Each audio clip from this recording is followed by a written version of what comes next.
Ego. அப்போ எப்படி ஒரு பண்ணையார் வந்து கீழே ஒடுக்கப்பட்டவனை போட்டு மிதிச்சானோ, இங்கே வந்து வேலை செய்கிற இடங்கள்லையும் பார்த்தீங்கன்னா ஒரு போலீஸ்காரனையும் வந்து ஈகோக்காக சுடுறது, இந்த மாதிரி விஷயங்கள்லாம் பார்க்கும்போது எல்லா இடத்துலையும் இருக்குங்க.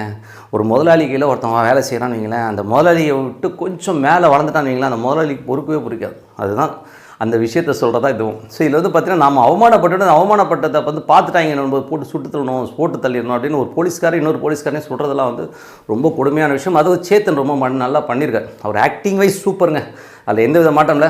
உடம்பு என்னங்க அவ்வளோ பொத்தன்னு வச்சுக்கிட்டு போலீஸ்காரர்னு போட்டிருக்காங்க, அதுதாங்க நம்ம. அதுவும் மலையெல்லாம் ஏற விட்ருக்காங்க. ஒரு ஃபிசிக் வேணாமா ஒரு போலீஸ்காரனா? இப்போ டானாகாரன் தமிழ் போட்டிருக்கீங்க, கரெக்டாக இருக்குது, ஃபிட்னஸ் சூப்பராக இருக்குது. ஒரு ஃபிட்னஸே இல்லை, அது ஒரு ஆர்டிஸ்ட் வந்து எப்படி வெற்றிமாறன் எடுத்தார். சேத்து நல்ல ஆர்டிஸ்ட்டுங்க, நான் அவர் குறையே சொல்ல. உடம்பு என்னங்க பொதன்னு 3 வருஷம் எடுத்தீங்க, அந்த ஆள் உடம்பு கம்மி பண்ணிடக்கூடாதா? என் உடம்பு கம்மி பண்ண முடியாதா?